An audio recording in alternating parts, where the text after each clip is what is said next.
This game in 1892, Franklin Young decided to sacrifice almost every single piece and still win the game. Let's see what happened. In the game, Young is already down 3 pawns, but he castled his king, and he is more developed. And here his bishop is under attack, but he doesn't care. He just wants to continue with his development, and plays knight takes c3 pawn, offering the bishop for free, so the opponent grabs it, and now we get to continue with our development with rook to e1 check. Bishop to e7. Now knight to d5 attacking the bishop. The only way to defend is knight to c6.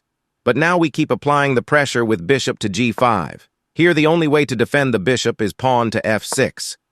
Black stopped the attack, but he opened up the light square diagonal in front of the king, and Young is going to use that weakness. So instead of moving the attacked bishop, he just keeps developing because he just sacrificed so much materials. So he played another weird move, rook to c1, attacking the knight.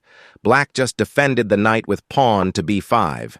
And that move inspired Young. He already sacrificed so much materials, so he will not retreat.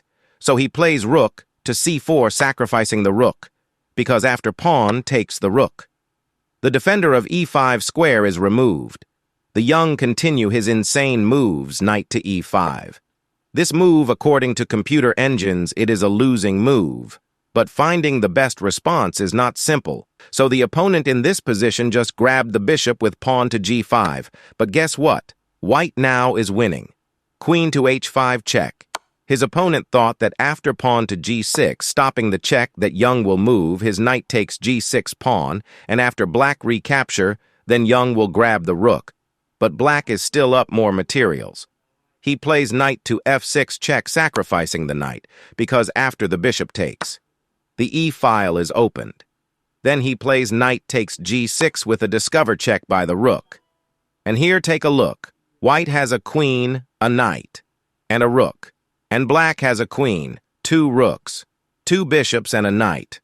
So opponent tried to stop the attack, queen to e7, giving something to stop that non-stop attack. But after rook takes e7 check, bishop recaptures. Here Young is finishing. He doesn't even take rook on a8. He plays knight to e5 with a discover check by the queen, king to d8 hiding, and now knight to f7 check. And after king to e8, then knight to d6, a double check.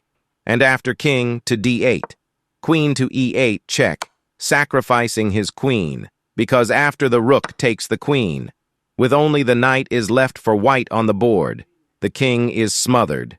Knight to f7, checkmate.